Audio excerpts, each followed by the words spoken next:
G'day, audiophiles. This is the Sirens of Audio, the Doctor Who podcast devoted to the audio medium, or Doctor Who in the audio medium, and all the universes that come from that world. My name is Dwayne. I'm your host, and joining me is Philip. G'day, Philip. G'day, Dwayne. How you going? Yeah, good. Our listeners can't see you there, but you're looking really relaxed. You've had a good time over the holidays. Well, those of us in Australia, basically the whole country shuts down from the 24th of December until the 27th of January. So we're part of that month where life is just slow and easy. Those people who have to go to work don't do much while they're in there, but it really is just a slow time. And yeah, I've just spent a couple of days away with some of my family. The big ones stayed away, but yeah, it's very relaxed, very casual. Life is good. Summer's here. It's beautiful. It's good. It's good. We're going to get straight into the main topic of our episode in a moment, but before we do, I'm not going to jump right deep into a rabbit hole, but I want to talk briefly about the fact that we've just recently had some new Doctor Who on TV. The announcement is that we're going to have a shortened season of Doctor Who later in the year.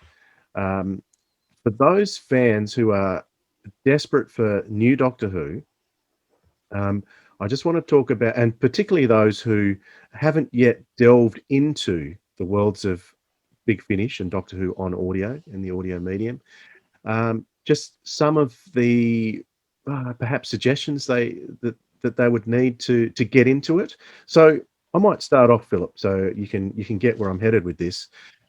I've seen people steer clear of Big Finish audio for a couple of reasons. First of all, some people I've spoken to sort of can't get into it because they because they can't concentrate on the story and it just goes over their head. So for those people, I would suggest that they're trying to listen to an audio like they might listen to a CD of music. So a CD of music is something that you can put on in the background. You don't need to concentrate on it. What you need to do with audio is you need to treat it like it's the TV program. You need to stop. You need to listen. You need to concentrate, use all your senses, in some ways even more, because you're not getting fed that visual stimulus that you get on the TV. You have to create the visuals in your own head. So it does take a bit of work, but because of the quality of stories, now we're going to talk about Big Finish in 2020. There is a heck of a lot of output in 2020. And Big Finish have been doing that for over 20 years now. If you haven't yet started, this is going to be the year to start, particularly if you're a fan of the new series with things like Chris Eccleston's first box set coming out. More Tom Baker is out. The Eighth Doctor is still going strong, and lots of other things happening in the spin-off world as well. There's lots and lots of things you get into. You've just got to be prepared to put in that effort and not treat it like a CD going in the background. What do you think of that, Philip? Well, I think that's definitely right. I think the skill is, and I think part of the issue is more and more people are used to, I think there's a term called two screening. So even when the TV's on now, and TV shows are being written with recognition of the fact that people are two screening. So while the television's on, they've got their phones out, they're doing something else at the same time. And in some ways, I think we're seeing a lot of TV shows dumbing down more and more because of it. And so you don't need to focus that much on what's going on on one screen because you've got another screen to occupy you as well. With audio, because the story matters, the dialogue matters, you have to pay a bit more attention. And some people struggle with that. It's not a skill all people have. It's been lost a bit. I find I tend to like to do it when I'm doing something else. So for me, Big Finish is when I'm walking, when I'm in the car. So it's not that I have, you don't have to put all your concentration into the audio, but if there's something else that I can do at the same time, which is just habit, which Menial. That's yeah, menial. menial, that actually helps me focus more on the story that's happening. So yeah, so for me, it's in the car, it's while I'm walking, but yeah, otherwise I do need to sit and concentrate. I can't text at the same time as listen to a Big Finish because you just miss too much and then think, well, what's happened? So yeah, Yeah. it is a different skill, but the rewards are so much better because the sets are better, the special effects are better, the stunts look better, and you get immersed The more. actors never age. No, no, they don't, and that's part of the beauty of the audio medium. Its richness is there, and it requires better stories and better dialogue. So TV shows and even the Doctor Who show can sometimes get away with not so good characterizations or dialogue because you have all the visuals to distract you. The audio medium can't do that. The writers can't be slack with storyline. It gets picked up. And there's too many finicky people saying, hang on, that doesn't make sense. Or if the dialogue doesn't keep you engaged or explain properly what's going on, you can't follow it. So I think the writers have to work harder, and they do. They usually lift really well. As we're going to discuss when we look back at 2020, it's an amazing selection of stories, and people, great stories and adventures. Yes, the other problem that I think some fans face, particularly fans who are just toying with the idea of getting into Big Finish now, is that you and I, Philip, we've been fans for a long time, and I think we both have a similar affliction in that we like to be completists. So if we start something, we like to get into all of it. We like to have all of it. And I think for Big Finish, who's producing output, and I think you've got a spreadsheet here where Big Finish released almost 100 pieces of new fiction last year. For someone new coming in, I think for me, if that was me putting myself in their shoes, I would feel overwhelmed with that. And rather than try something here and there and sort of risk that feeling that I'm missing out on the whole story, I won't look at it at all. And which is, I think, one of the reasons Big Finish might be finishing up the monthlies. The monthly range has been going for a long time, finishing in 21, in March of this year. And it's something that I've heard many times from fans who've heard maybe a few of the earlier ones, but they sort of haven't kept up, and they sort of would like to dip back in, but where do they start? How do they choose what to listen to? So I suspect, this is just a theory of mine, that Big Finish will perhaps, even with the monthlies, be rebranding some of the eras of Doctor Who that they've had in the monthly range, like a Sixth Doctor and Perry or a Sixth Doctor and Mel. They might box that up into a package, and that is something that a new fan could delve into and have the complete package of that particular era, rather than have this 275 monthly releases. I've got to listen to all of them. I can't cope if I don't. I think that's where they're going to have to go and repackage what they've already got there. But of course, the new stuff is coming out all the time as well. So do you think that might be a problem for newbies coming along? I think it does freak people out. But it's the same as the show, though. What happens to people who've only discovered the show in the last couple of years, and you have 50 years, more than 50 years of material to go back and look at and work out where to go? So, first thing I'd say is go onto our Facebook page and ask us where should they start, and we'll give you some ideas. But also, I mean, I on one of the other chat groups on Facebook, someone asked about Tom Baker. Where should they start? And I was able to say a couple of things in terms of, well, pick your favorite companion. If you know where to start, pick a companion and go there. And in fact, with Tom Baker, I said, the Mary Tam season, the one that she did before she passed away, the entire season is brilliant. So you could start there. I love all the leader ones, so that would be my next choice. But I also pointed out that if you're planning to listen to the David Tennant series coming up later in the year with the Special Security Forces, Dalek Universe, yeah. Dalek Universe, we'll start with the new companion that Jane Slavin plays, because that character is going to be the main character in the Dalek Universe. So go back, start with that season of Tom Baker, get to know that character, so that later on when you go to David Tennant. So there's ways of stepping in, lots of ways of stepping in. So you just ask people who've been around. There's our page, there's other pages. People can give you ideas and tips about where to start and where to dip in, and that's use other people's advice and give. But the other thing is just don't care. It doesn't matter. Dip in anyway. It's all good. Doesn't matter where you start. Okay, well, that was our little 5-minute interlude that turned into, I don't know how many minutes there, Philip, maybe 15. But this is the Sirens of Audio Big Finish 2020 Awards. And we're going to go through month by month the releases, and the ones that stood out to us, or the ones that are still in our minds that we want to say a few things about, we're going to talk about. So I think we should just get straight into it, Philip, and start with January 2020. Back before the COVID, or before we knew it was happening. Oh, it was a different world back then, wasn't it? It Um, wasn't. here are some of the releases for January 2020. We had an audiobook, a Benny audiobook written by Dave Stone, The Infernal Nexus. Now, you had a plan to, now that the early Bennies have been released on download, you're going to go back and start popping those books into your Bennies, aren't you? That's right. I do actually own all the books. So I do have the book, The Infernal Nexus, and I have read it many years ago. So yeah, I had a plan that when a few of the audiobooks had come out, and a few more had come out, I was going to start listening from the very beginning of Benny, listening through all her audios and putting the books in the right spot. Because early on, those books were fairly vital in terms of the key.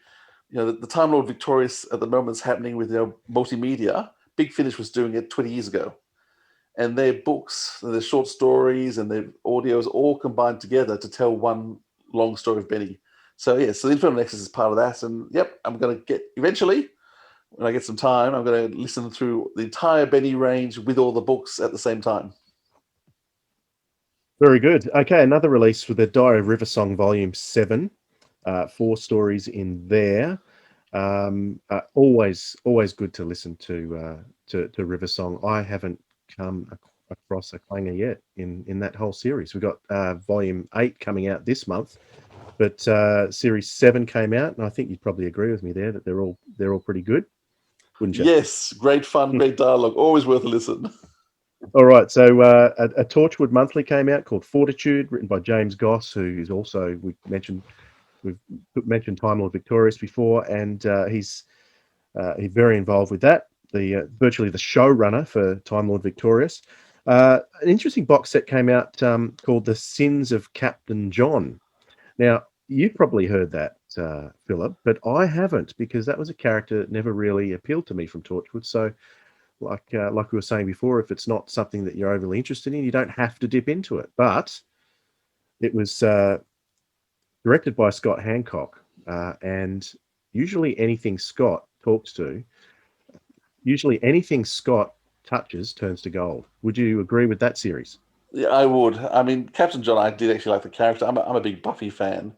And so when they brought the actor from Buffy, and I can't think of his name at the moment. Is it James Masters? Yes, thank you. James Masters, who was Spike on Buffy, and then into Angel. When they brought him into Torchwood at the end of the second season, I thought it was a really great choice. And he actually played the character very well. And he and John Barrowman do spark off each other very well. So there's a couple of episodes in there with John Barrowman as well. But yeah, it was a very fun series. There's actually a number of Torchwood series this year, and all slightly off the wall. I think Torchwood is letting them explore in different ways. So Torchwood Soho we've had, there's another Torchwood one as well. It really is letting the writers write in a way that they can't for Doctor Who. They've got more freedom and flexibility, and also a lot more character driven in some ways, because these are characters they can play around with and have more faults. And in fact, Captain John, you can't get more faults than what he has. But yeah, definitely worth a listen.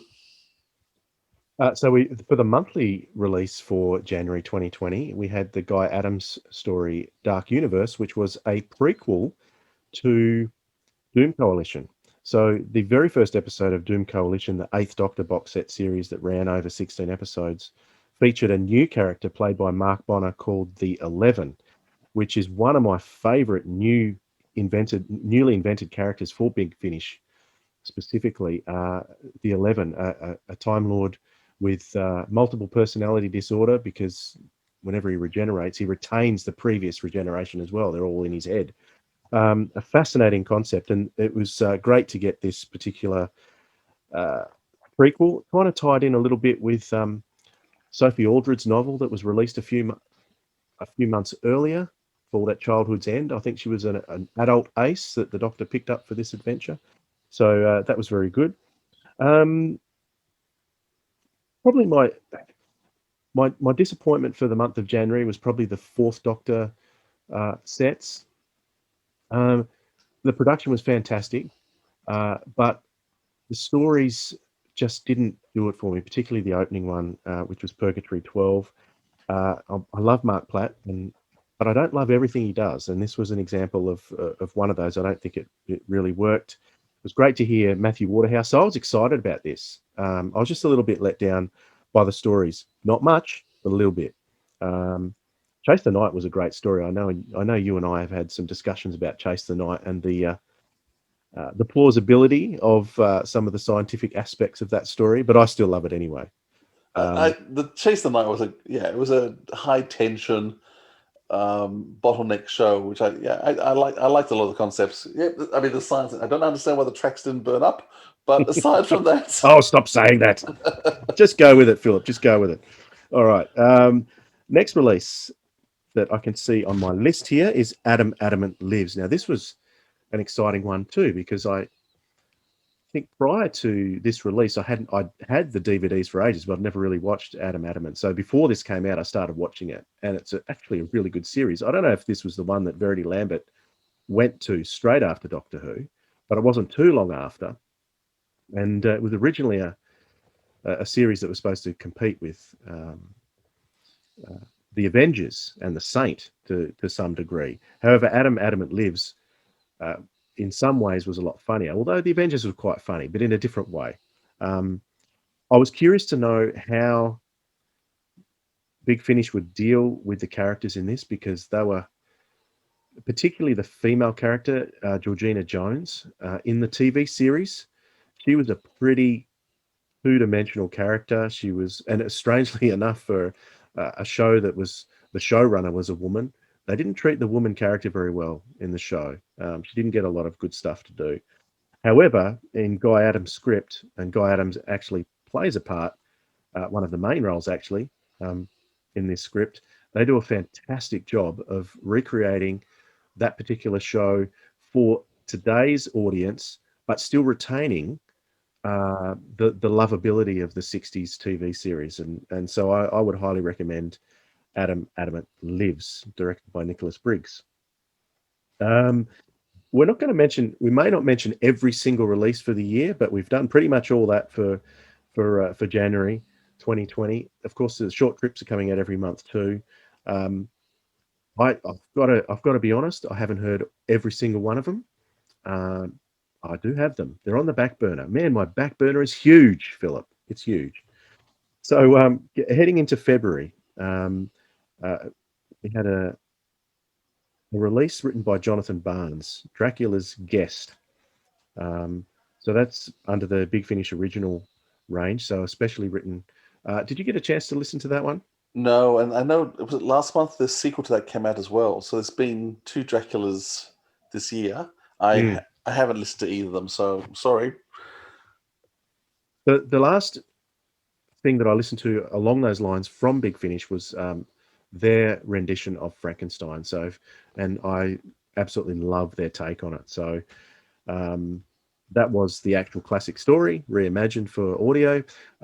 This is an original adventure based on the character. So if you're into that, check it out. You'll love it for sure. So the monthly release for February 2020 was actually the very first current monthly release that we featured here on the Sirens of Audio. That was the Psychic Circus. So if you head back to episode 2 of the Sirens of Audio, if you haven't heard that yet, we actually were able to have a chat with Stephen White about that. And I thought it was a good idea. It was a prequel to The Greatest Show in the Galaxy. And I loved how it sort of goes into the story of the Chief Clown. I wouldn't say it's the greatest story ever told on audio. It does feature James Dreyfus as well as an early incarnation of the Master. So I think his character is interesting. I'd love it if Big Finish could do some more with James Dreyfus. That would be great. But yeah, interesting prequel, and it was great to talk with Stephen about that. So check that out in episode 2. Also that month was this release of Volume 2 of the Fourth Doctor Adventures. Planet of Witches, written by Alan Barnes, and Quest of the Engineer, written by Andrew Smith. A couple of legendary writers for Big Finish. Andrew Smith is lately, he didn't write for Big Finish for a long time, but now he's doing a lot, and he's pumping out some great stuff. I've been wondering whether he's retired actually, because he is producing so much material. I think he must have retired from the He police force. probably is. He probably is. Yeah, you've probably hit the nail on the head there, Philip. Yeah, but I've got to say, I really, I hope they get Matthew Waterhouse back for some more Adric, either with the fourth or the fifth Doctor. Doesn't bother me which one. I just can't put my finger on it, but I just like him. Maybe it's because I really like Matthew Waterhouse, the man, particularly since that documentary of his came out. It was fantastic. A Weekend with Waterhouse. Do you remember that? I've not seen it. You've got to check it out. I think Okay. it's on the Series 19 box set. Is it the Yeah, Blu-ray? Blu-ray one. Got to See, check that out. I don't have a Blu-ray player, so I've not been buying any of the Blu-ray sets. Well, that's not good because they sell out, Philip. I know, so I don't care enough, obviously. I mean, I've had Doctor Who shows taped from the TV, then every VHS, then every DVD. I just haven't. I don't think I can do it again. Or the VHSs would have been tough because they were quite expensive. They were. Tell me Compared about it. to- Spent a fortune. Okay, so okay, as I say, with the Tom Baker, because they're all 4-part stories rather than because he'd been doing up until now they've all been one part, 1 hour episodes. and that could be an issue, eh? And I've really felt it. I mean, I think I've mentioned before that I have struggled this year with the 4-parters. I just feel they really struggle to get momentum happening properly. And once again, none of the Tom Bakers. I mean, usually they are the ones I love the most. But the 2 series that started, January, February ones. Later on, the stuff he did later, we'll talk about, is much better. I love it more. But I really struggled with all his first 4 stories, all being 4-parters.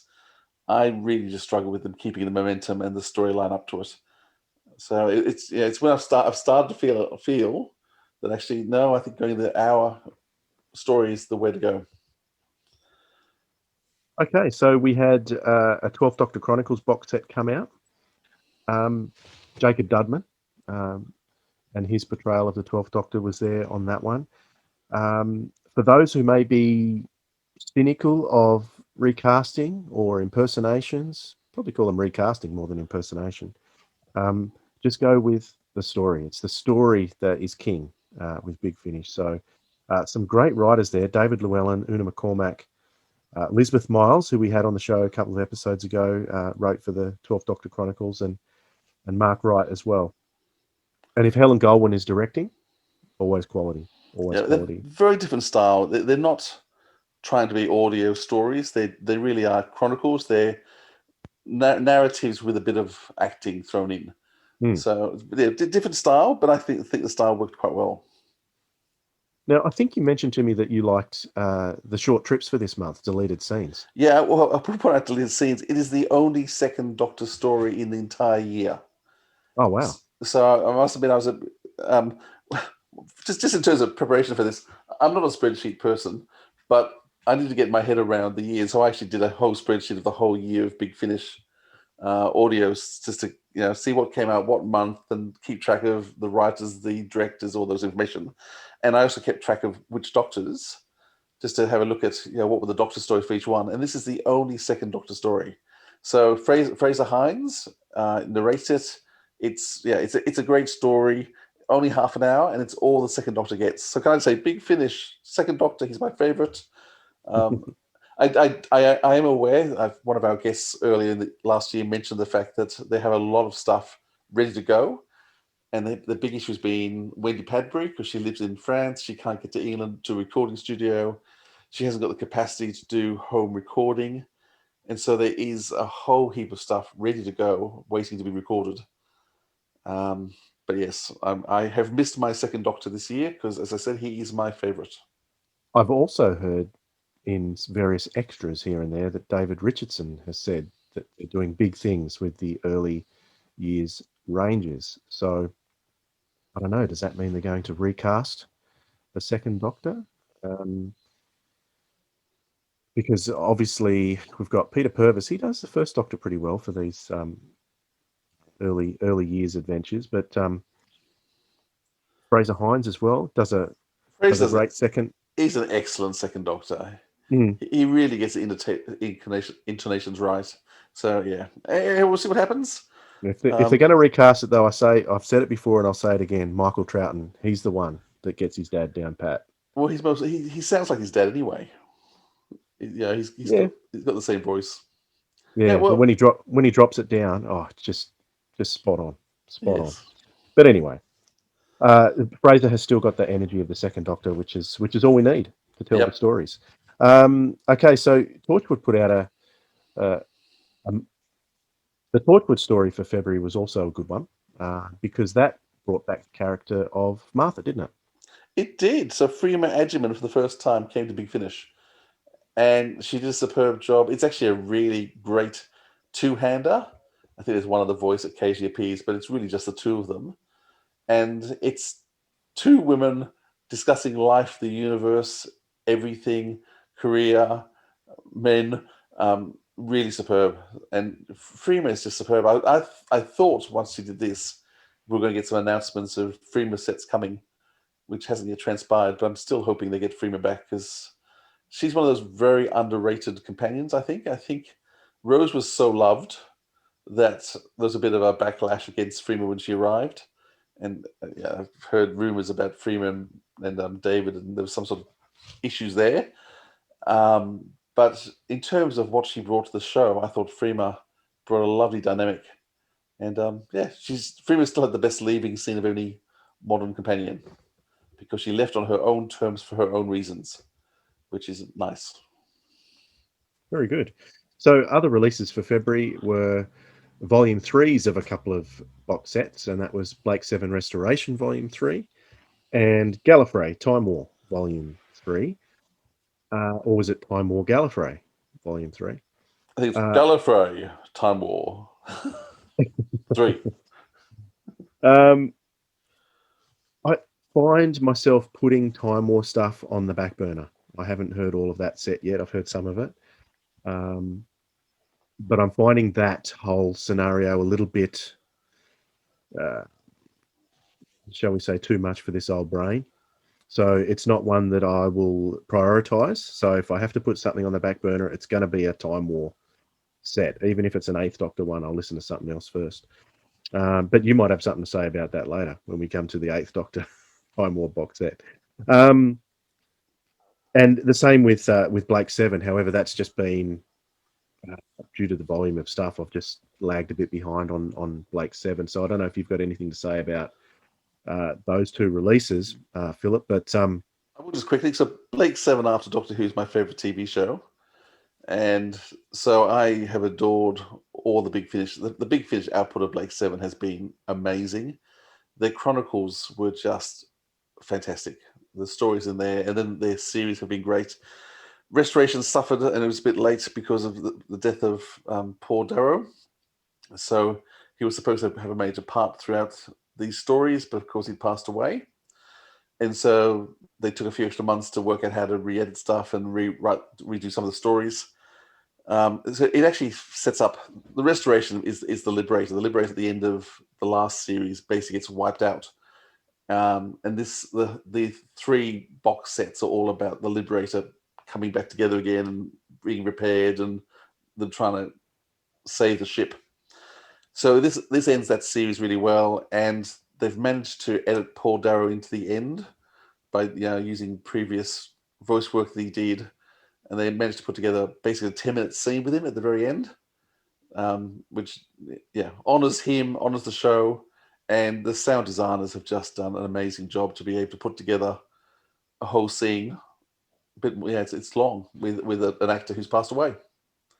So well done, guys, and I think you've done Blake 7 proud, and I'm looking forward to working out what comes next. They do say they've got plans, and so wait to see what those plans are, because I want more Blake 7, but it's getting harder because there's less and less of the cast left alive. yeah, I know. I feel a bit sad about Blake 7. I know they've said there's more coming, but I kind of feel like I really loved the Gareth Thomas episodes that they did, but even when he passed away, it could still easily carry on because it did on TV as well. So with Paul Darrow there, with him gone, it's like, can there really be more Blake 7? Because like you could have Blake 7 Chronicles like they've done before, or Liberator Chronicles, but Like 7 full cast without Avon is almost like Queen without Freddie Mercury, like The Doors without Jim Morrison, that kind of thing, to me. So, but I'm always curious to see what they're going to do and see how they do it, because I find it hard to. Maybe they can recast Avon. I don't know, but he's a tough one. He would be a very, very tough one, and possibly polarizing for fans. I think people would struggle with recasting.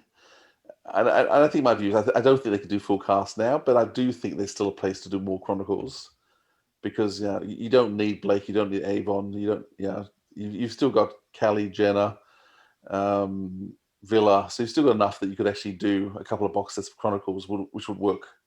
And as I said, the Chronicles, it's like the companion Chronicles in Doctor Who and the Liberator Chronicles. The writers have to work to be creative, and I actually think show a lot more genius because they've got limitations placed on them. I think give them limitations, and clever writers learn how to write.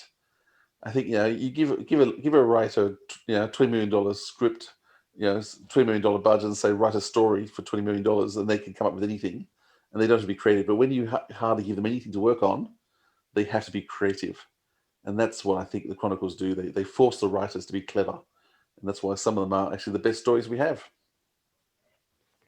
Excellent. Let's move on to March. We had some awesome releases in the month of March 2020. Oh my goodness, they were fantastic. How about this one, Philip? Donna Noble Kidnapped. How good was that? It was great. Donna to me is probably that fourth season is my favorite season since the show came back. I think David Tennant and I've lost Catherine the name. Tate. Catherine Tate. Good grief! I do think David Tennant and Catherine Tate just worked so well together. It was one of those ones. I mean, I think we in Australia had no idea who Catherine Tate was, and so when she appeared at the end of season 2, dressed as a bride, all the people in England were going, "Oh, what's going on here?" And a lot of people weren't very impressed because she's a comedian. We out here had no idea who she was, so it meant nothing to us particularly, and suddenly we didn't carry any baggage in terms of who she was. And so when she came in with The Runaway Bride, she was hilarious, and she was a lot of fun and just a great actress. And then when they got her back for the fourth season, it was just so exciting. And so it's set in that period after the Silence of the Library, where she's lived her whole life. She's had children, she's lost. She's had a husband, she's lost. And so the Doctor brings her back to Earth just to have some downtime with her family. But of course, with Donna, there's no such thing as downtime. And so the whole series happens. It's a lot of fun, and they're great stories. Definitely. And if you have a look at the writers and the production team behind that, you got James Goss, Matt Fitton, Jacqueline Rayner, John Dorney. Absolutely legendary writers. You've got Barnaby Edwards. That whenever I see him directing something, he doesn't do too much. But I mean, that was the only thing he directed last year. Was it? Yep. The one thing he directed was this, and it was brilliant. Yeah, absolutely. All right, let's move on to one of your favourites, Philip. Oh, Atta Girl. Yes. Well, anyhow, listen to the interview with Louise Jamison early from last year. We spent a lot of time talking about Atta Girl. As I said, I am loving that Big Finish is working hard and harder to get women writers, women directors, women producers. I think the way they tell a story is different to how all men tell a story. And so, Atta Girl, it's very emotional, very powerful. I'm hoping Atta Girl 3's being made. Haven't heard anything yet, but I've got my fingers crossed. And speaking of women writers, the monthly release for this month, for March, was written by Helen Goldwyn, and that was an interesting story, Seventh Doctor story called Subterfuge, which features Rufus Hound as the meddling monk, set in the very late 40s, around the time of Winston Churchill. And really interesting story. Always good to hear from Helen Goldwyn. Samuel Clemens too seems to be directing more and more as the years go by. Samuel Clemens he's got a connection to the Avengers, so any Avengers fans, his dad was a producer for the Avengers. So, but he's doing more and more in the world of Big Finish audio. So another good monthly there. The first Doctor Adventures Volume 3? Another Volume 3, was it? Or I was it? can't remember. I think maybe 4. I didn't write that down. Sorry, they got released separately, so I kept them as separate releases. Okay, so this was released as a box set, First Doctor Adventures, Volume 3 or 4. But the story, this is the one that stood out to me. Return to Skaro. Absolutely fantastic. Written by Andrew Smith, of course. We've been talking about him already. Directed by another legendary Big Finish director, Ken Bentley. And there is just I'll start with my negative with this TARDIS team. I actually love this TARDIS team. Full recasting, except for I would pronounce it Claudia Grant. I think she pronounces it Claudia Grant. Find her characterization of Susan a little bit annoying. She kind of does RP. Dramatic. She does RP like on steroids, 60s RP too. And it just is a little bit I find it a little bit over the top. Everyone else is quite contained. David Bradley's perfect as his characterization of the first Doctor, but I just find Susan, like a lot of people found Susan in the original TV series a little bit annoying. I find this Susan a bit annoying too. However, that took nothing away from this story for me. The direction, the sound design on this was probably my biggest thing. One of the events I did when I was helping out with the Doctor Who Club of Australia years ago was an event with Tristram Carey, and it was his music that really stood out to me more than anything. When the Daleks was released on VHS all those years ago, I remember catching the train. I lived in Sydney at the time, Philip, and I caught the train from Richmond into the Queen Victoria building, and I bought the Daleks.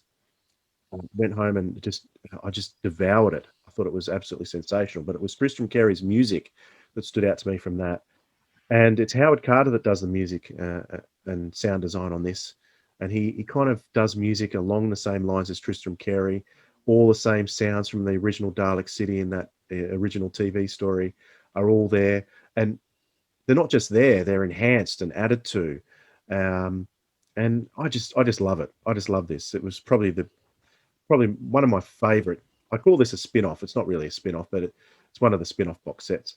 One of my favorites of the year. Yes, I fully agree. The music is great. Yeah, good story. It was a lot of fun. It pays if you know the original story because it does some nice nods to the. Oh yes, lots and lots of references to it. Lots of nods to the first Dalek story. Yeah. And the Last of Romanovs, the other one in the box set, good, solid historical. Yeah, once again, seeing the Doctor and companions in a history situation, it was a lot of fun. Very good. So another box set that was released, another Volume 3, The Lives of Captain Jack. 3 stories in there, directed by Scott Hancock. And the theme music, I'm just going to look this up. Okay, the theme music for The Lives of Captain Jack was done by Ben Foster. So sound design's done by Steve Foxen and Richard Fox. But I love the theme music for The Lives of Captain Jack, one of my favourite themes. It sort of captures Captain Jack all the way from Queen Victoria period right through to the future. So it's hard to explain unless you hear it yourself. I don't know if you know what I mean when I say this, Philip, but I think that theme music encapsulates everything and all of Captain Jack's history in one 20-second piece of music or 30-second piece of music. I think it's great. Yeah, it's once again, a lot of the theme songs are so good, and yeah, that one's a lot of fun. It lets you know where you're heading. But great box set, and once again, just a chance of there's a great story. I mean, Camille Kaduri, is just hilarious in this. Yeah, I don't, why she's got off with Jack for a quick adventure is just hilarious, but just what they end up doing in terms of how they end up surviving. But yeah, Jackie's just marvelous. But but she might be funny. She might be funny, but she has a really nice dramatic, some nice dramatic scenes there. Really emotional, tugs at the heartstrings about some of the comments she makes about being the one who's left behind and virtually forgotten about. So it's good that you can go off and have these little adventures with Jack. But yeah, particularly that performance was by Camille Kaduri was stunning. Yeah, and once again, another great story with River Song. And the thing about River Song and Captain Jack keep bumping each other throughout history in the wrong order at the wrong time. And so you've really got to try and think, hang on a second, which is this? Where's this happening? And there's a great little meeting that happens with the two of them during the long game. No, it's not the long game. Yeah, the long game. Suddenly she's appeared there. So River's actually hunting the Doctor down at different points. So just the two of them, how they keep intersecting at each other's timelines, working backwards and forwards. It's a clever play on what happens with River and the Doctor, but happening with her and Jack. So great story, and once again, in and out of the new series, backwards and forwards, different Doctors. It will test your Doctor Who knowledge. Worth listening to, though. And of course, the Torchwood Monthly for that month was called Isolation. But at that stage, I had still been turned off Torchwood for quite some time, and I wasn't listening to the monthlies. It was a decision I'd made. However, in April, when Torchwood announced their release, it was going to be called Tropical Beach Sounds and what's it called? It's a long name. I'm just going to call it Tropical Beach Sounds and Other Relaxing Soundscapes Volume 3, I think it is, Volume 2, Volume 4, some volume. But it was starring Michael Palin. And so I was really interested in how they do that. And I bought it, listened to it, and that hooked me back into Torchwood. Interesting that none of the actually original cast were responsible for hooking me back in. It was Michael Palin. But that was certainly pivotal release for me for 2020 was Tropical Beach Sounds, with Michael Palin. So what did you think of that one, Phil? It was very unusual, and I didn't know what to expect from it. And it starts off being typical Michael Palin, Sir Michael Palin. Yeah, he's the Sir to be a bit tongue-in-cheek, I think. But yeah, it's an interesting one because it's to the full name, Tropical Beach Sounds and Other Relaxing Seascapes, number 4. It's all about those relaxation tapes that people listen to, but then behind that can be an undercurrent of evil. And so it starts off quite amusing, but there's just this storyline that slowly pervades, but all just narrated by one person. But the way Michael Palin goes from soothing, relaxing, and he's playing himself, really, because he's all about it's listening to him, about learning how to relax. But as he gets more and more evil, it's really very engaging. Yeah, it's very inventive. That's what I love to see, invention. And we did talk to Scott Hancock about that release a few episodes back. So go and look for that, episode 20, around the early 20s that was. So check that out if you haven't heard that. And you'll get Scott Hancock's take on working with Sir Michael Palin. So the monthly release for April was Cry of the Vulturess. Now, this is my favourite monthly release for 2020. And the reason for that is, there's quite a few reasons for that. Sixth Doctor, Constance and Flip, an amazing TARDIS team. Yeah, so a trilogy of stories featuring these three. This was the first of the three. It also has the Ice Warriors. I love the Ice Warriors. Don't ask me why. There's just something about them that I've always liked. I like all their appearances in the new series as well. Empress of Mars was where the character that they use in this particular story was. They use the same actress who played the Empress, and she appears in Cry of the Vulturess. It is a completely alien world. So the story is written by Darren Jones. He hasn't done too much for Big Finish before. A completely alien world. And the soundscape, who did the sound on this one? Simon Power. Oh, that's right. I knew it was someone different. I hesitated. The soundscape on this, Simon Power. Now, he hasn't done a great deal for Big Finish in terms of Doctor Who either. He did a lot of Pathfinder adventures, and he's also worked on a lot of the Blake Sevens. Done a few Doctor Who's, but mainly Blake Sevens and Pathfinder Legends. So, but the soundscape, totally alien soundscape, all the sounds in that, they took me there. This was the one that sparked my imagination more than anything else this year in terms of the monthly releases, and I absolutely loved this one. I don't think it had the same impact that it had on me as it did on you, Philip. But man, the combination of all these things, the story was good, had great monsters in it, great TARDIS team, all the elements in that added up to me to be my favourite release for 2020. No, I did enjoy it. It was great. But my favorite release of 2020 is the next month. Same TARDIS team, but a slightly Oh, different story. But we'll get to that in a moment. very good.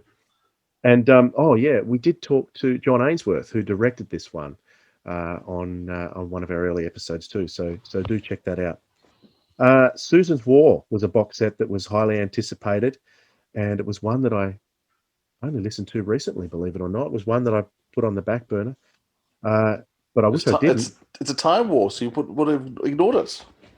That's right. That's right. But oh man, wasn't it fantastic? It was fantastic. Actually, I went back and listened to the short trip beforehand. Yeah. Something about the heart. I can't remember what it's called now. But where the Eighth Doctor comes and speaks to Susan, because the Eighth Doctor and Susan have had a number of adventures together because of her son and the grandson in the Lucy Millers, and there was a special Christmas episode. So there's a strong bond between Susan and Paul McGann's Doctor, and so it's Susan deciding that she's going to fight the Time War against her grandfather's wishes. And so it's a great story. The William Russell episode is marvelous. William Russell is now sounding, I think he sounded old for the first time. On the whole, his other releases done earlier, I haven't noticed him sounding old, but sadly he did. But they were writing him old, so it was okay. They went to get him because there's an adventure set back on the Sense Sphere, and so they got William Russell to come. But he was sounding old, but he was supposed to be old, so that was okay. But there's also a marvelous episode too with Paul McGann as well. Yeah. So you've just listened to it or listened recently? Enjoyed it? Oh, I loved it. I loved it. Yeah. Anyone who hasn't heard that yet, definitely listen to it, particularly for that first story with William Russell actually playing an old Ian. So that was great. My other, what I also loved this month was the countermeasures, the new countermeasures stories. I have loved countermeasures since they came out. I was a bit sad that they decided to get rid of it, but they had these last two adventures. One with the Bavellans and then with the Daleks, and they're huge. It's interesting watching 60s, well, the 70s. This is now the 70s pre-unit trying to work out how do you deal with Daleks, and being creative and finding a way to deal with the Daleks when they're such a dreadful force, but and no Doctor. But and it's really interesting that it ended with a tragic end, or could it maybe not be a tragic end? It's left open-ended because these are apparently the final episodes in the series for the moment. But it's been left open, so if they want to go back there, they can go back. Yeah, I hope they do. Yeah, absolutely. And I did talk about this on a previous episode with Adam Richard. So Australian fans will know Adam Richard from Whovians. He's also a writer for the Hard Quiz. So go and check that out too. We spoke with him about that. All right. Into the month of May, we had Heritage 3, which was the Paternoster Gang, another 3-episode series, which is really good. I always like listening to these. Some people find Strax and his humor annoying. Perhaps that's the younger, more serious fans, but maybe I'm getting old and just wanting to laugh more. And I find Strax just very, very enjoyable to listen to, and all the stories in here are always good. Another series that was brand new that was released this month was Time Slip. That was a series that was went for 26 episodes back in this 1970, I think it was. It was originally released in color. You can see them on YouTube, but the episodes only exist in black and white, except for one. One of the 26 episodes is in color. And it was an interesting way that they dealt with it. They didn't sort of reboot the series. They sort of started it much later chronologically down the track. So it's well worth listening to. Written by Andrew Smith, and another one came out the following month, written by Mark Platt too. So that's another series well worth listening to, because it also has Sarah Sutton in a non-Nissa role, which is always refreshing to see some of our regulars in those other roles. It's nice. What else did we have? Well, we've got my favourite monthly release, which was Scorched Earth, So I think like you, I think the TARDIS team of Flip, Constance, and the Sixth Doctor just work really well together. And once again, one day I want to go back and listen to all their stories chronologically from beginning to end as they come in, go out, because there's different permeations of this TARDIS team.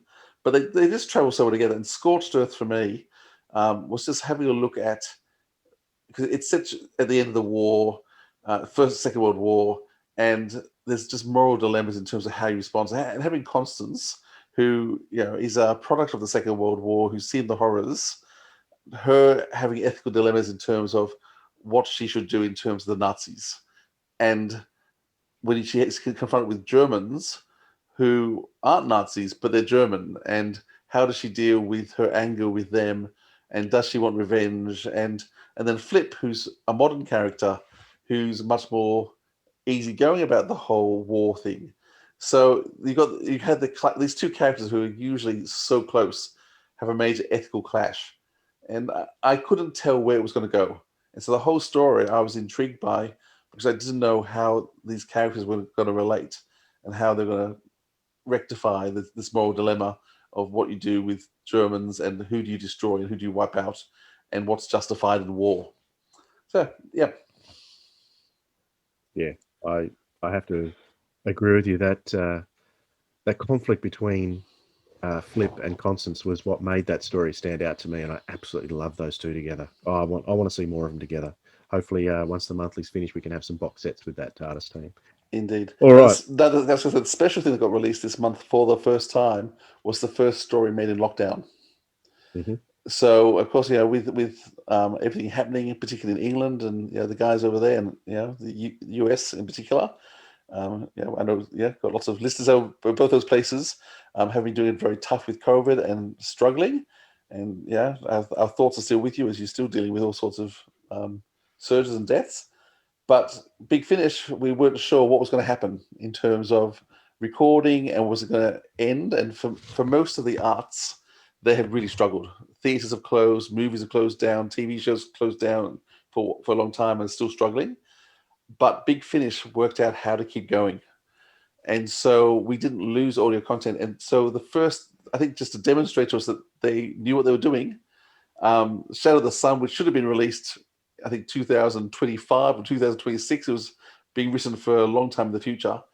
But because they actually had first recorded this and it was so successful, they released it early. And so we got a lovely Tom Baker, Louise Jamison story, and it's a cracker. 1 hour format, which I love, but just a really great story. There was some interesting overtones in terms of fanaticism and what that drives you to. How clearly can you see what your leaders are saying, and can you see truth through it?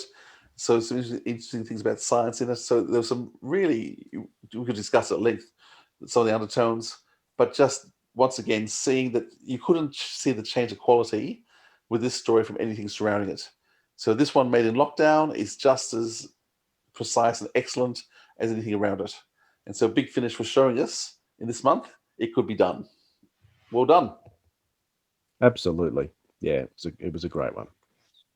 We also had a Third Doctor Adventures box set released featuring another one of your favourite stories, Poison of the Daleks by Guy Adams. Do a bit of gushing over that one, Philip. I think partly just in terms of, I love hearing Kenny Manning, but I think this is the first time we've had the Brigadier. I can't quite remember if this is the first time or not, but just hearing the Brigadier's voice was just superb. It's a traditional unit story. It was a lot of fun. Actually, what I will quick is this was a good month. Torchwood, Iceberg, a wonderful two-hander with Owen Harper's character, played by Gorman. That was superb. It was all set in a hospital with patients in comas. Another two-hander, and once again, I think once you give writers very limited situations, it just works really well that way.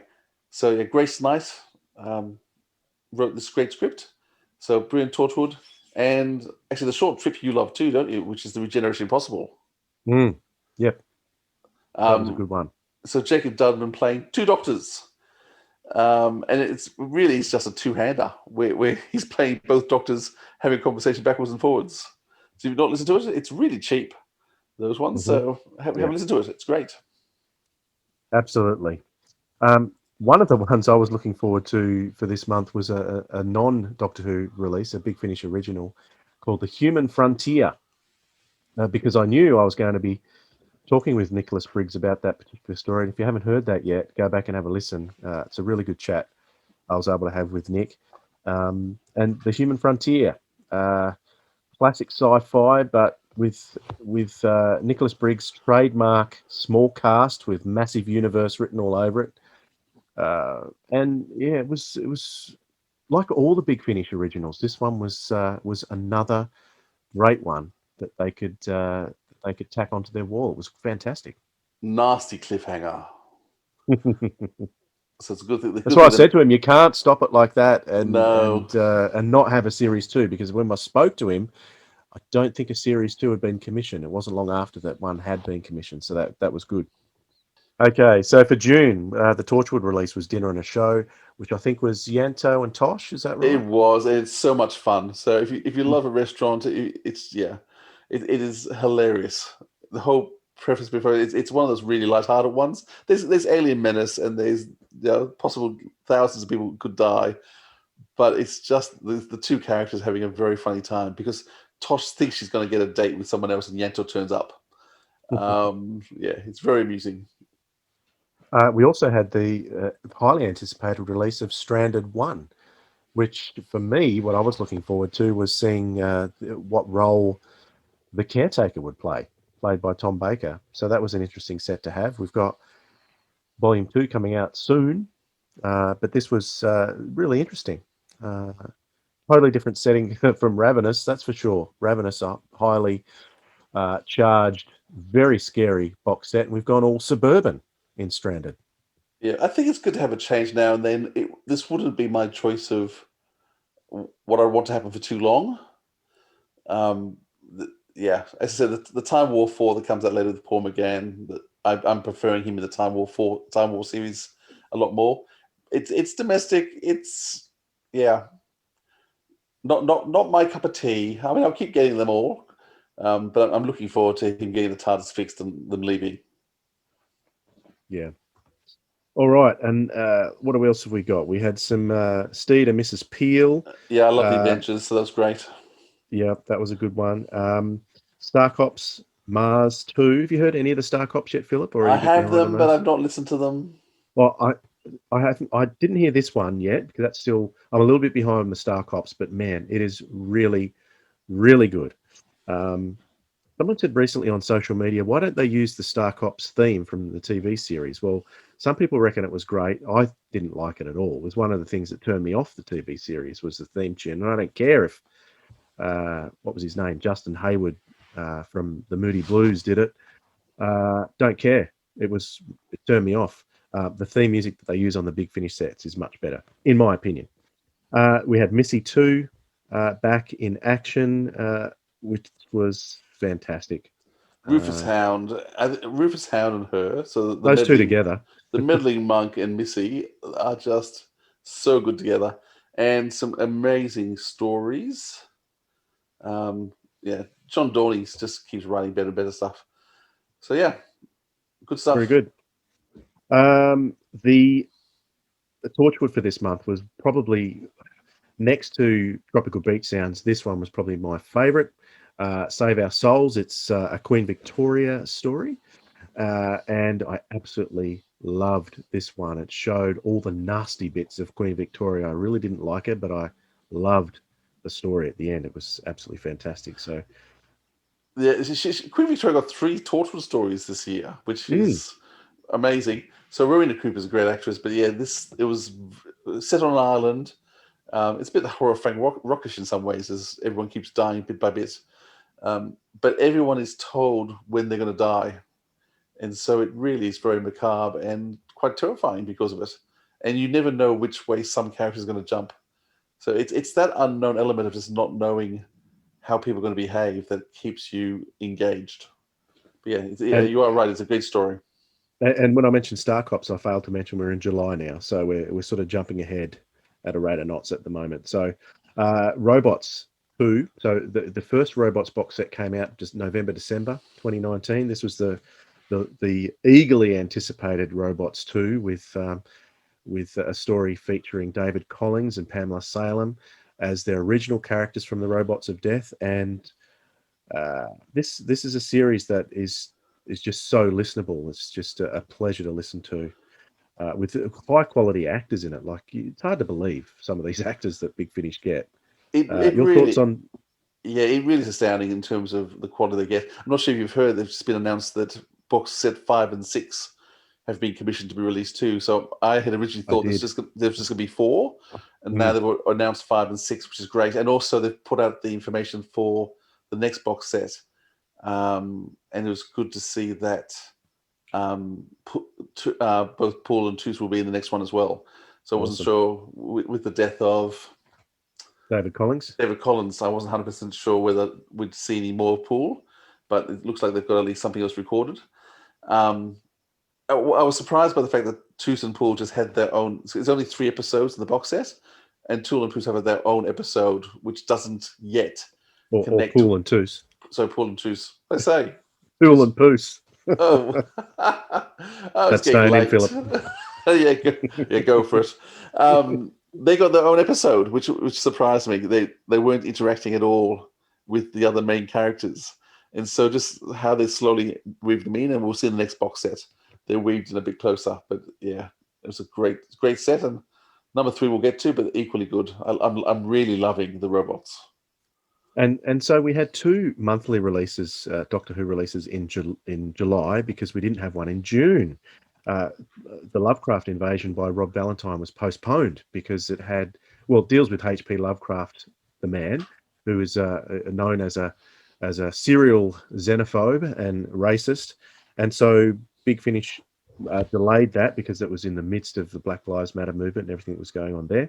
So probably a good decision to postpone it. But the Lovecraft Invasion was, I really enjoyed the story. There was some good things about it.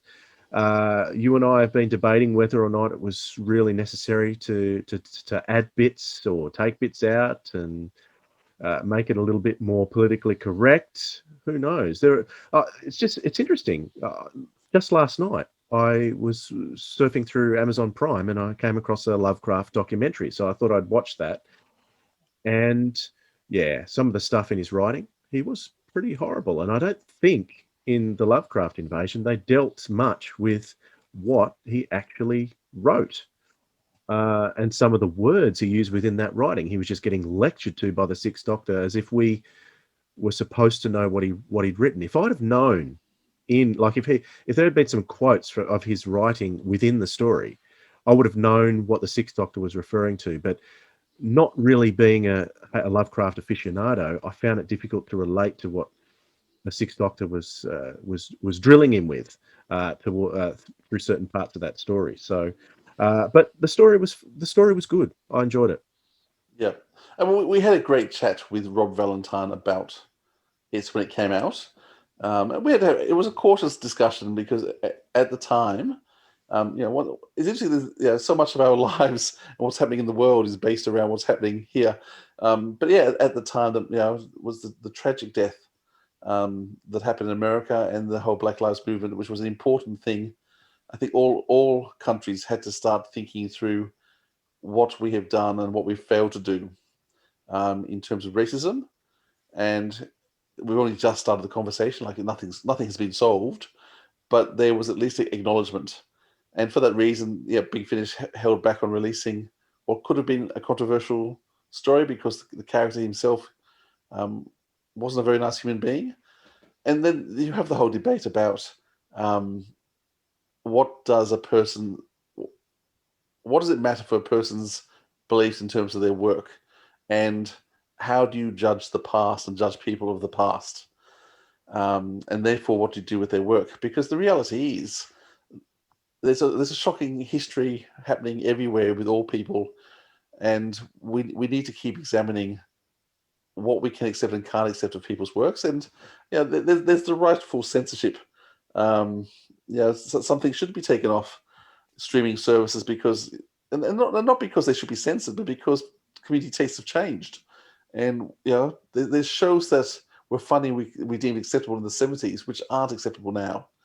But how much we judge and how much we condemn, and we have discussed the fact that they wrote a bit of new material for this to make it blatantly obvious that they were opposed to racism. I think we know that Big Finish is opposed to racism, so I'm not convinced it had to be inserted. But they wanted to show care and they wanted to show concern and solidarity, and they're probably good things. But I mean, the actual story itself, great story. It's a great TARDIS team that's happening, and just what they managed to do in terms of fear and inside people's minds was good. And Excellent. the other month, The next monthly was Time Apart, which was set after the last trilogy of Fifth Doctor stories, introducing the new companion Mark. So the Doctor had left his companions and gone off on his own for a little while. So this was 4 single episodes of the Fifth Doctor, which is interesting because you mentioned to me that the Fifth Doctor hadn't had a single main range story, 4-part story this year, Philip. No, that's indeed. So it's always interesting when Big Finish do something the TV show didn't do. And so, once again, it's hard to remember what had happened months and months previously with Mark. But Mark had been semi-converted into a Cyberman in the previous story. And so the Fifth Doctor was struggling with guilt and what to do with it. It's a bit like there's a Blake 7 episode after the first member of the crew, Gan, dies. Blake beams himself down to a planet to sort of deal with his guilt and his failure and how to deal with it. And this is the Fifth Doctor acting the same way, which he never did in the TV series. I mean, I still get blown away by the fact that, Adric died one episode. There's 5 minutes of, oh no, we can't go back, we can't do anything. Oh, well, let's get on with the next story. And there's just there's no remorse, there's no sadness, there's hardly another mention again of something that's bad that's happened. But here, the Fifth Doctor is actually dealing with guilt and dealing with remorse. And he's dealing with Adric as well, because he failed to deal with Adric at the time. So Big Finish is retroing nicely what the TV series failed to do well, which is one of the things I love about Big Finish is I think they do a lot of stuff better than the TV show does it. But they're 4 great stories. The one that captured me the most is one set during Cold War in Germany, because it's East Germany in the underground, wasn't it? Yeah, the underground. In the 70s. That's right, because there's some stations, the underground stations, that pass through West Germany, and so that they had to stop making sure no one could defect that way, and so there's guards on the stations. And there's a great story with the Doctor and East German, and trying to work out what to do in terms of defecting or not defecting. Yeah, a lot of fun. Well, fun's the wrong word. So, but they're 4 solid stories, but once again, nothing of length from Peter Davison. All his stories are short. This year. And directed by Jamie Anderson. He hasn't directed many Doctor Who's this year. Maybe he's been concentrating on his own Jerry Anderson releases through Big Finish, which we haven't mentioned, probably because we haven't listened to them. But if you want to listen to some of the Jerry Anderson releases that they have done throughout the year, there are some free snippets that you can get. If you just do a search for Jerry Anderson or even Jamie Anderson, you might get sent links to some of the free snippets or free episodes that you can listen to from Jerry Anderson releases. So that takes us to August, and one of the releases for that month was Adamant Lives box set 2, which was quite a change from the first box set. Because it was hard work. Can I say I had no idea what was going on until I got to the 3rd episode. I spent 2 episodes really confused. But it's worth it. Worth it. The payoff was brilliant. But I really spent 2 episodes not having a clue what was going on. And then once I got to the 3rd episode, it all made sense. It was very clever. When I was listening to this, I was driving through Kakadu in the Northern Territory with my caravan on the back, my headphones on. The family was all happy doing their own thing. I was listening to this, and with the Kakadu National Park around me and this going in my ears, I was completely spun out. I can tell you that. But it's interesting. They deal like with the TV series. They say in the extras that in the TV series you think, well, maybe Adamant, because the story is Adamant is a hero from the 19th century that's been sort of put on ice and then resurrected in the 60s. Um, eh, they seem to indicate that you never know for sure whether this is just in his head or not. I didn't get that from the TV series. It was always no, he really was a hero and he was on ice. In the audio series, they kind of it's a bit more ambivalent, and they deal with what if it is in his head, and a lot of this particular box set deals with that, particularly the second story.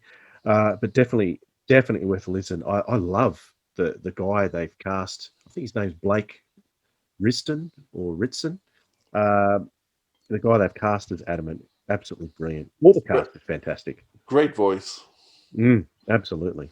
He's been in a few other Doctor Who's as well. Just can't remember what they are off the top of my head. Okay, so the monthly for August was another sequel to that Fifth Doctor trilogy, but this time without the Doctor so much. It was Thin Time and Madquake. So Thin Time was a story featuring the Doctor, wasn't it? Yeah, it was a two-part story this time rather than a one-part story. Mm-hmm. But I mean, the one that I enjoyed most was Madquake, which was really just dealing with the three companions who'd been left behind. So, Mark dealing with what was happening to him in terms of the conversion into being a Cyberman, and then Tegan and Nissa and how they were dealing with, once again, Adric's death in part as well. Yeah. So, once again, improving on the TV series and actually giving the characters some really emotional depth. I will say the standout moment for Thin Time is the final scenes, because we have. I'm going to spoil it. Darn it! I never spoil it usually, but it's been out for 6 months now. So, I don't think it spoils the story anyway. But at the end of Thin Time, the Fifth Doctor has a conversation with the 11th Doctor, and Jacob Dudman comes to play that part. And I think it's an absolutely fantastic scene. Love it. Listen to it just for that, if nothing else. A great monthly release. Yeah. Okay. One of the other box sets that came out was one that we found out through talking with Scott Hancock that it was actually supposed to come out a year or so earlier, and that was the Sixth Doctor and Perry box set with a 4 1-hour episodes that you absolutely raved about, Philip. Yeah, I think this is probably could be my favorite release of the year. Yeah, I love the Sixth Doctor, and Perry. Sometimes I can take and leave, but Perry was just so well written here. Every story in this box set was brilliant, and yeah, I just love. I mean, Ned Fountain, who's married to Nicola Water, wrote her an amazing episode. But the way that they, all of them, the way they comment on society. There's one. Actually, can I just say that Nev Fountain's married to Nicola Bryant? Oh, what did I say? Walker. Oh, okay. Let's get the fact. That's a pretty big fact to get wrong. Yes, we've been talking about Nicola Walker, but just in robots. But anyhow, let's go to Nicola Bryant this time. I had to click they were both Nicolas. There you go. So Ned Fountain is married to Nicola Bryant, and he's written her the most amazing story. He regularly does. If you go back and look at any Perry story which has been written by Ned Fountain, he spoils his wife in what he writes. The Piscon. Piscon Paradox. Piscon Paradox is a beautiful example of him really spoiling his wife with that story. But once again, he does it with this as well. Very clever. If you're into psychology, there's a really clever whole episode on psychology and what's going on there. There's a brilliant episode on how society is dealing with social media and the need to be liked. All of them are great. So this is one of my picks of the year. And when we were speaking to Scott Hancock, I was kind of saying this is the way I was hoping we were going to be going instead of the monthly. Once the monthly range ended, and he seemed to be saying it's different to this as well, which is a shame because this box set, it's like the box set we had with Lucy and the Eighth Doctor, which was last year, I think. Yep. Those one-off box sets of 4 stories with a companion Doctor, they're beautiful. I want more of those, please. I'm sure there will be after the monthly's finished. We've got to fill the hole with something. We do. Okay, so yeah, I agree with you. I listened to the. I've only listened to one of those, to my shame. I'm still catching up. I listened to the Nev Fountain episode just yesterday, actually, and I can't remember what it was called now, but it's the one with the Sigmund Freud robots. Yes. Absolutely fantastic. I Yeah. just loved it. So funny. I love Nev Fountain's writing. I wish he'd write some more. Like he wrote The Kingmaker, which is one of the ones from the early Big Finish years that everyone turns back to. Like that is one of your classic Doctor Who comedy, but serious at the same time. And this was no different. It was good. He's. I mean, I've met Nev once, and he's really dry sense of humor. Yeah, it's good fun to be around, but you're never quite sure what he's going to say. He thinks carefully about anything he says before he says it. Yeah. Two wonderful Torchwood releases this month. So Red Base, which is Tom Price's Sergeant Andy. And it totally throws you because he's just walking along Mars, you think, and then you worked out, oh, hang on, he's not actually on Mars. It's a parody of Big Brother show where there's all these people thinking they're on a Mars, well, not really on a Mars base, but a Mars situation. They're working out whether they could survive on Mars. But it's all supposed to be a reality show, except they've stopped. It was so boring, got such bad ratings, they cancelled it 2 weeks in, but they're still living as if they're on a reality show. And an evil computer that's killing everyone one by one, and he gets caught up in that. So that's a great starts off funny and then gets more and more serious. And I mentioned before Torchwood Soho, which once again Sergeant Andy, but going back to there's another character that they've introduced called Norton, who's around in the 1960s, and Sergeant Andy goes back to try and save Norton's life and gets caught up in a whole adventure there. But yeah, that's a great adventure. But interesting, with there's bit of plague stuff in there, which was interesting for the times. And this month also saw the very first release of David Tennant's Lockdown episodes, Out of Time, with the Fourth Doctor. So that was a release that we devoted a whole episode of the Sirens of Audio to. So check that out. So we won't talk about that all again, but yeah, a very, very good story there. And a great short trip too with India Fisher, These Stolen Hours. And it's very much told, she's telling a story, it's narrated in first person by Charlie. And I must admit, the short trips which are actually acted out are my favorite. And it's got a bit of a heart to it, a bit of a punch at the end, which is nice. Very good. So September sees us looking at a few more box sets, and the monthly release is another set of two stories. So two-part stories written by Gemma Arrowsmith and Catherine Armitage. Gemma wrote The Flying Dutchman, but the big story for us would be Displaced by Cat Armitage, because we were able to have her on the Sirens, and it was very exciting to have a brand new writer on the show, female author, full of energy, full of excitement, and looking forward to hearing much more from Cat. So that was a great chat we had with her, wasn't it? Yeah, Kat is a lot of fun. I think she's a friend of the podcast now. Certainly, she's actively involved in twittering all the time. So yeah, Kat, if you're listening, thank you. We're looking forward to your next story coming out soon. There was a New Adventures of Bernice Summerfield set as well, with who she's still with the Alternative Universe Doctor, played by David Warner. This one was called Lost in Translation. This set, 4 stories in there. What can I say about these? Benny is a character who's been going on Big Finish for well over 20 years now. So, and combine her with David Warner, I don't know how you can go wrong. No, this maybe everyone knew this. I've only recently found out that David Warner and Lisa Bowerman are actually together. They're a couple. Did you know Right. that? I You did not know. Yeah, yes, I didn't know either. But they met at Big Finish and they fell in love, and they're a couple now. Oh, how And cool is that? yeah, and that's I think part of the reason why they keep writing them together is because they love working together. So yeah, that's a little bit of gossip Oh, there. It's out in the long public field. may it continue. Yes, and yeah, once again, huge star, David Warner, and he But does. Hmm? isn't it interesting? He's one of those voices that is totally recognizable anything he's in, You go, oh yeah, that's David Warner again. But he's not one of those one that ever irritates you. You just love him wherever he is. Yeah, and when you think he's played major roles with the Fourth Doctor, because he played a sort of Yeah, yep. capitalist evil person. He's playing the Doctor here in the Unbound series. He played another major character in Blake Seven, and as you say, very distinctive. He's got a Oh, lovely Jago and voice. Lightfoot too. Jago and Lightfoot as well. Always distinctive voice, but he just plays different characters. And even though he's got his rich, beautiful, sounds of his voice, every time he plays a different character, you know that whether you're to like him or don't like him, or very quickly, it's amazing how he's able to put so much change into the words he plays. Yeah, he's a movie star. Let's face it, he's a world movie star. Classic. And Star Trek fans, he's ours. Yes, He might have been in Star Trek, but he's ours. he's All ours.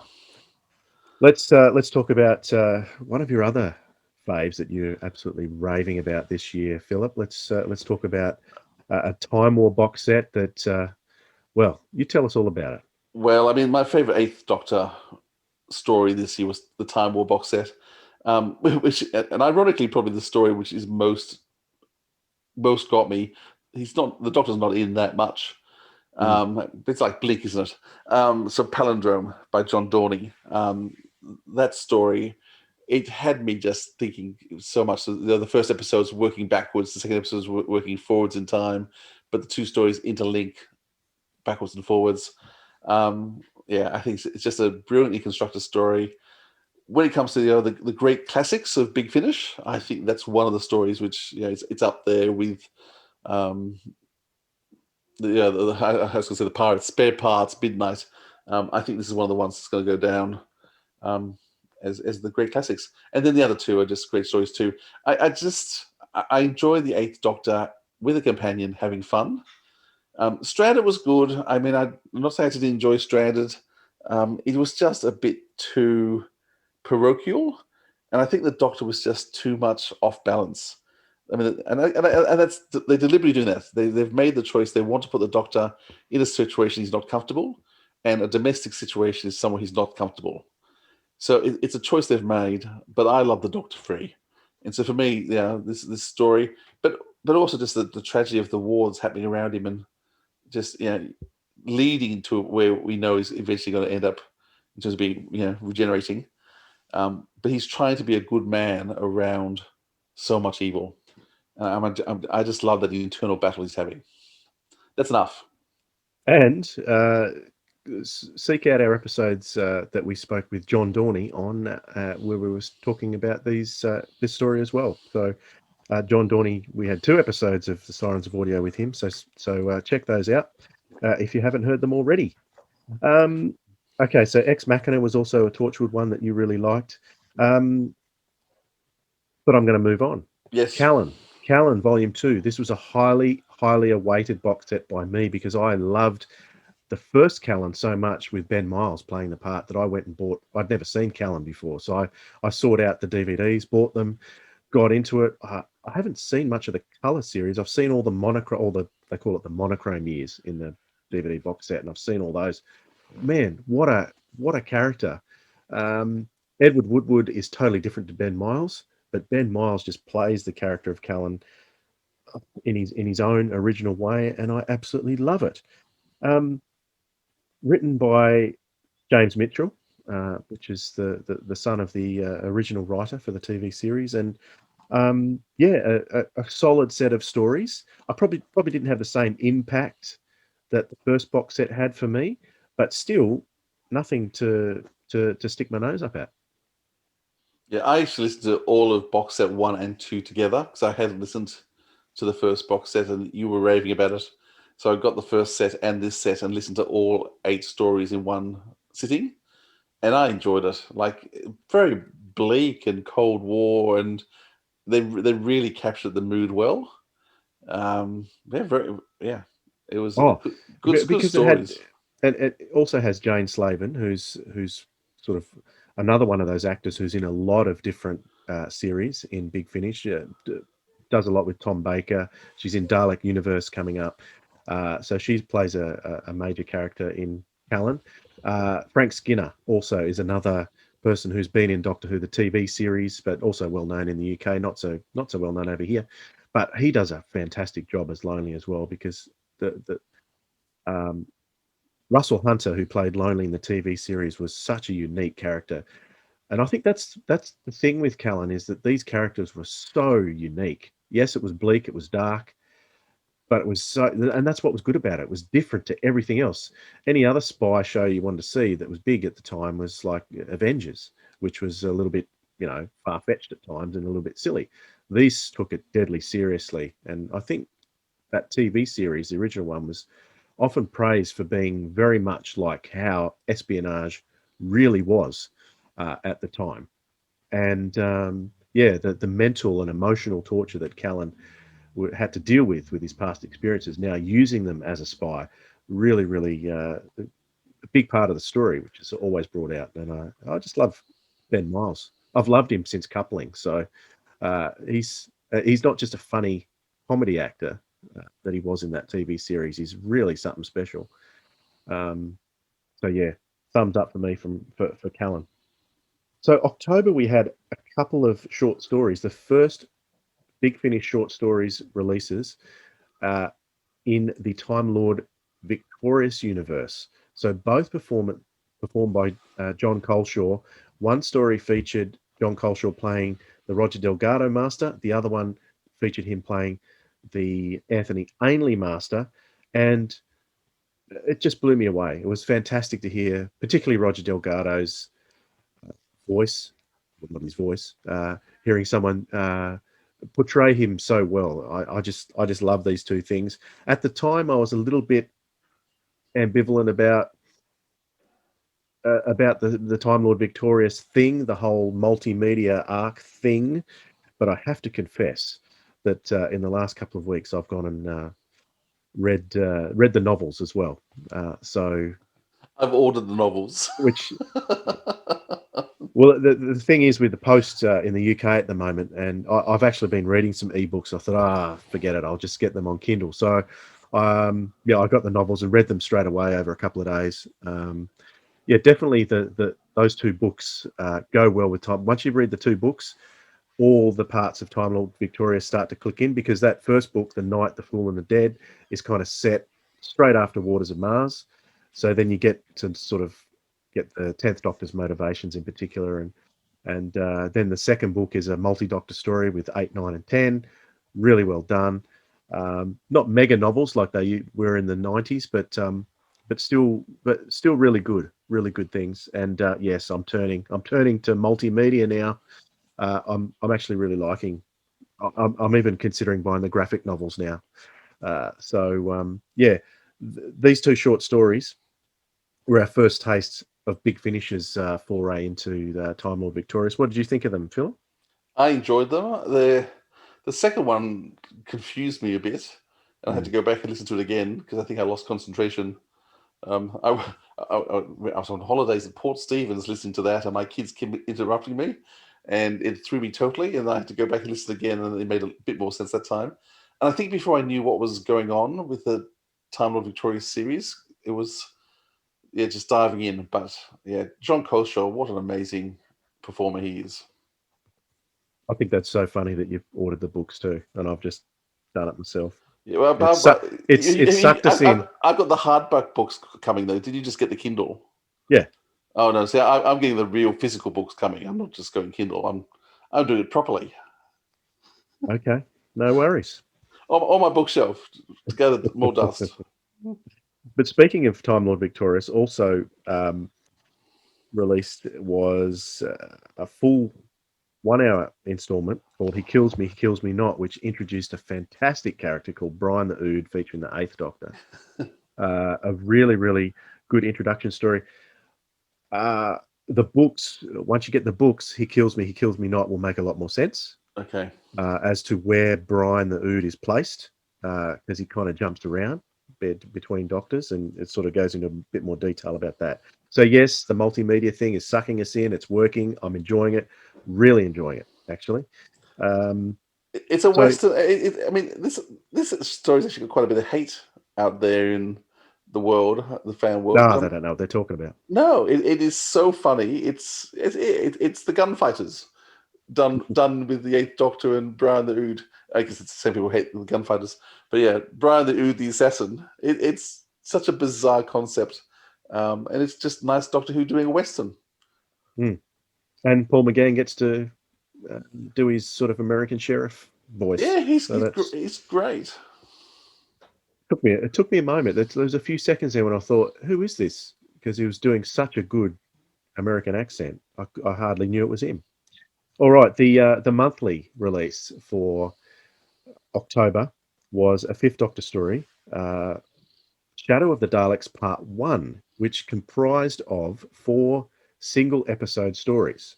So with the promise of Part 2, you were thinking, well, there's going to be 8 single episode stories. And I have to admit, after listening to Shadow of the Daleks Part 1, I was a little bit confused. I didn't know what the heck was going on. Did you feel the same? Yes, I mean, I was hoping for. I was hoping that it would come together and make sense at the end, which the TV series doesn't always do. There's not the same payoff. So I trusted the fact that I knew John Dorney was writing the last story, and I trusted there would be a payoff. It was interesting because, I mean, 4 stories, 4 different writers. The tone did change slightly between the writers, because there's varying degrees of experience there. But and it's the same cast in every story.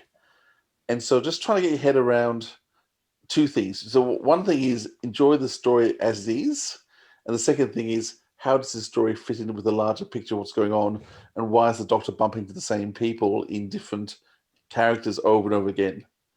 So yeah, so this and part 2, next month's monthly release, 8 stories, but John Dorney does manage to make it all make sense by the end.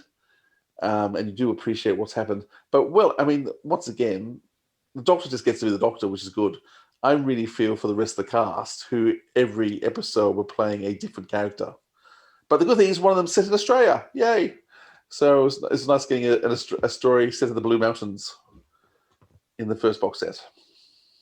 Yeah, absolutely. It was great. Okay, so the Torchwood release for this month was Three Monkeys. Really, really fun release featuring Andy, who's featured a lot this year, and Owen Harper. Owen. Oh, that's right, Owen. So this is a really a good one too. I mean, the Torchwood monthlies. I've been going back and listening to some other after I did my own personal. Took Mea my own culpa. personal. Yeah, that's it. And the monthlies are consistently good. You can't really go too wrong with a Torchwood monthly. This is no exception. It's funny. It's completely scary at the same time. It's great stuff. The two characters bounce off each other beautifully. Well, they're total opposites. You can't get. I mean, you can't get further apart than Owen and Andy. I mean, Owen is serious and straight and doesn't like anyone, doesn't like life, and Andy's just a flippity gibbet. And so, putting the two of them together for a whole story where they've got to save the world, it's just hilarious because they just don't go together as people, but it works so well because they don't go together. Mm, yeah. So that was a fun one. A couple of more box sets in October release. We had the Paternoster Gang Heritage 4 with another 3 stories. We spoke with Paul Morris about his story in a recent episode. His story was called Merry Christmas, Mr. Jago. Oh, Dan Starkey and Christopher Benjamin together. Oh, that's just like a dream. It was. It was absolutely hilarious. You can't go wrong. Can't go wrong with them. Fantastic story. Lots of humor. And the whole box set was just fantastic. I love that era. It's set in the same the same era as Jago and Lightfoot, but it's not Jago and Lightfoot at the same time. Oh, yeah, totally different, totally differently. But it was lovely having Jago there. I mean, I miss Jago and Lightfoot. I mean, yeah, we can't get Lightfoot back again, due to the passing. But yeah, having Jago there is just a charm. Christopher Benjamin, what an actor, what a voice. Um, yeah, the more they can use him while they can, the better. Absolutely. So the other box set that we want to talk about is the War Master Hearts of Darkness. which was released in October, and another one where Derek Jacobi. What can you say about Derek Jacobi? He's just brilliant.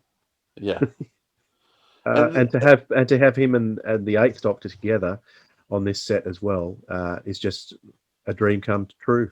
Yeah, I mean, I don't want to spoil it, but there's a twist in this at the end of the second episode, which I just hadn't seen coming, and yet was so blown away by. It was so exciting, and then I should have seen it coming, and I suddenly realized how stupid I'd been to have missed this amazing twist and cliffhanger.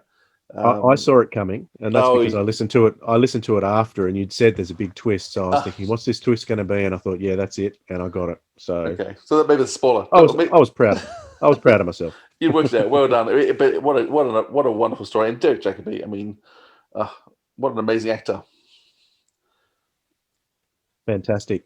Let's move to November, and let's talk about Shadow of the Daleks Part 2, because this was the one that wrapped up the 8-part Shadow of the Daleks story. And by the end of it, it all made sense. And the payoff for me personally was so good that when you put the whole lot together, it's one of the standout releases of this year. I absolutely love this story. I don't know about you, but and it was interesting to hear that John Dorney wrote the final episode before everyone else.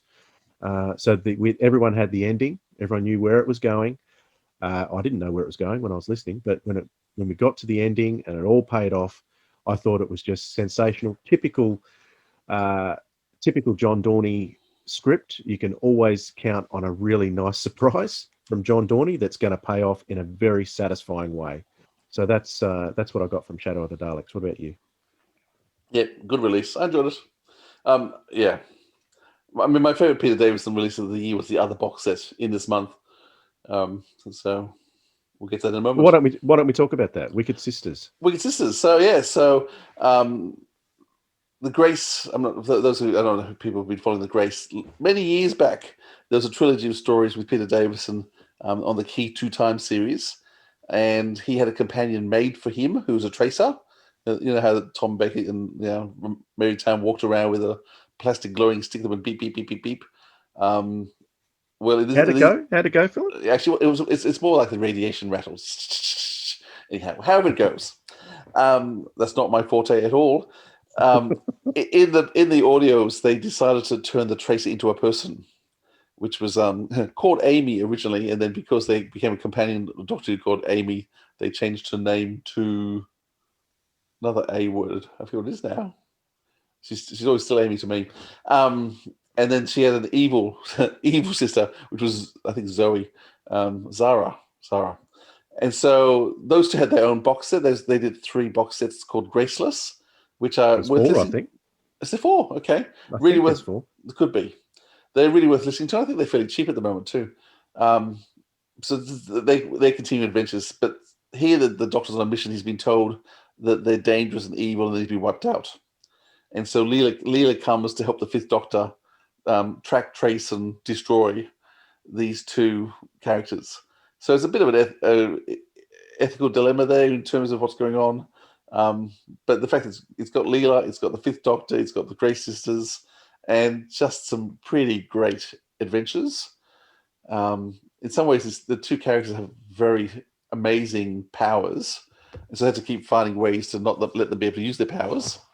But they managed to achieve that quite well. So, yeah, that to me is my favorite Peter Davison. Just it's the perfect Dave, a perfect 5th Doctor. He's vulnerable, but he has ideas and he cares.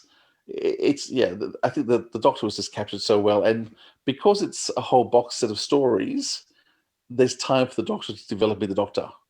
So I did enjoy the 2 monthly releases, all of these stories this year. But because they were very short, 1 episode, 30-minute episodes, or 2 25-minute episodes, it didn't feel like he had a chance to develop. In this, you actually got some character development, and the Doctor got to be the Doctor. Fantastic. Okay, so another Time Lord Victorious CD was released, and that was a single disc release called The Enemy of My Enemy. And I really liked this one because I would recommend this to anyone as a as a sort of a forerunner to the Daleks animations that were on YouTube and still are on YouTube, because I heard this before I'd seen the Daleks, and there's characters within this like the Dalek time strategist and the executioner Dalek, all with their different personalities shine through in this one. And this is where Nicholas Briggs really shows his skill as an actor when he can bring all these different personalities out within the Daleks. And I thought it was great to be actually see the animated versions of these characters that had already been portrayed on a Big Finish audio. I thought that was fun. I'd probably have to watch the animation again to get a full opinion on it, but I enjoyed it for this particular one. Yeah, it really showed Nicholas Briggs's ability and talents. I know that when Terry Nation created Davros, it was because his feeling was Daleks can't have a conversation because they're boring. And yet, in this story, and then there's a couple of other ones coming up, where Nicholas Briggs is playing 5, 6, 7 very different Daleks, different roles, different personalities, different voices, having conversations with himself. You always knew which Dalek it was by the temperament, by the voice. It was, I don't know how one person did it. To me, you'd have to cast 5 people to play the 5 roles, but somehow he managed to do all of them and have conversations. And the Daleks are evil. Like the ending of the story is just evil. Anyhow, really worth listening to. I said I wasn't planning to get into the Time Lord Victorious particularly, but it really has captured me. They sucked us in.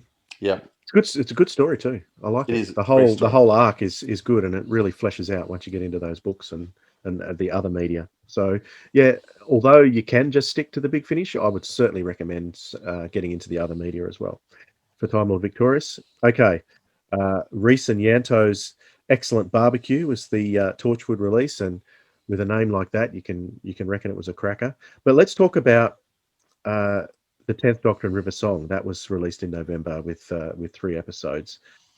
You and I differed on our favourites from that one, but you really enjoyed that one, particularly expiry dating the first episode on there, didn't you?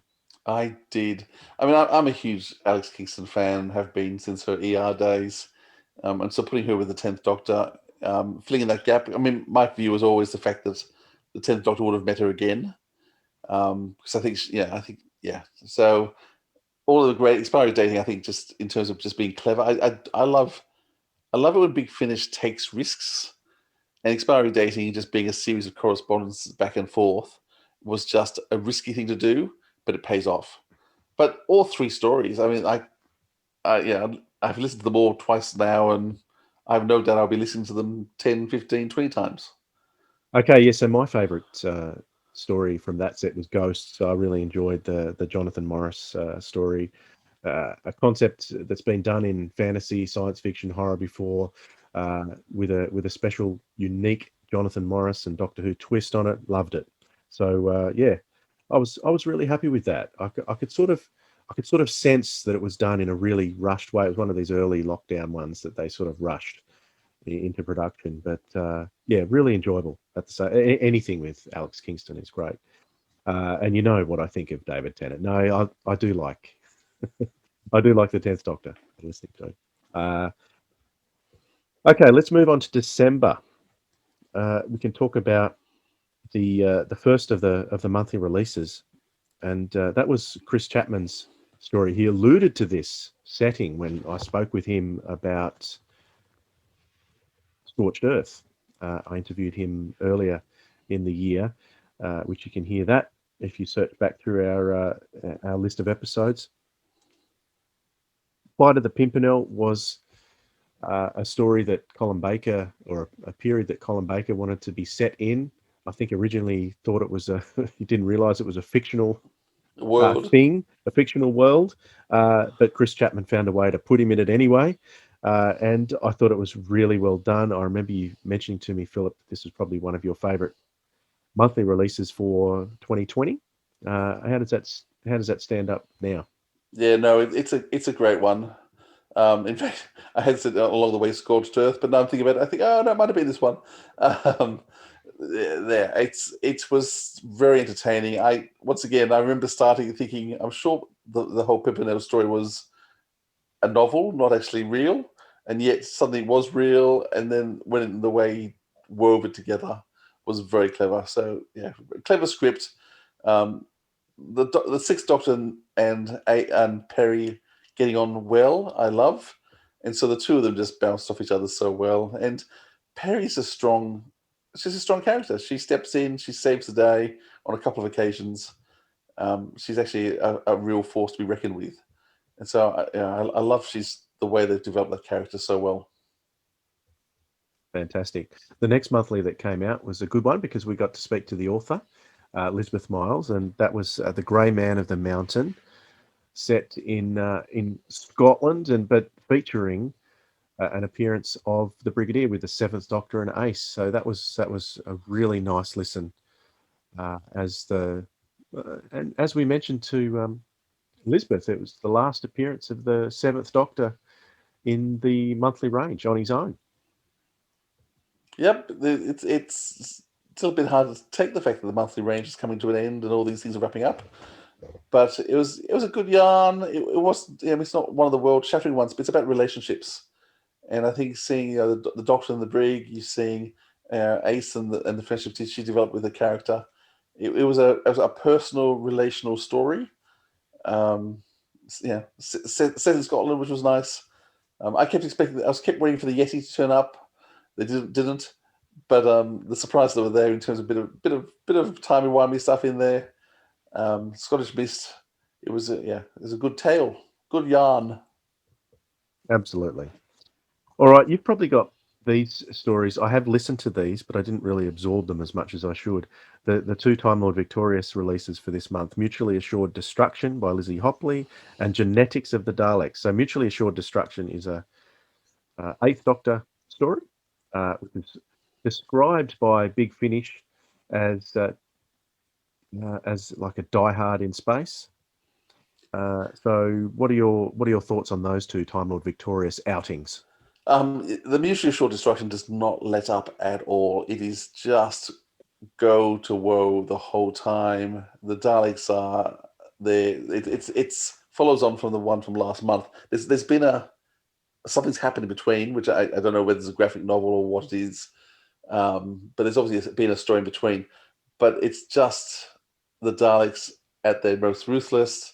The Doctor trying to stop them. It's just I was on the edge of my seat the whole time. It doesn't. The pace doesn't let up at all. So if you're after a really fast-paced action adventure, that's for you. Genetics of the Daleks actually is fairly similar too in terms of pace. This is probably one of my favorite Tom Bakers of the year.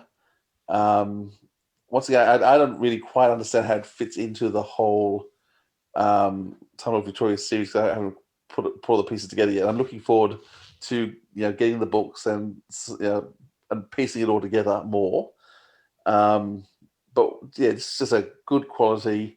There's flashes back to Genesis of the Daleks, but it's Tom Baker, the Fourth Doctor, being the Fourth Doctor, enigmatic, dangerous, yet amusing.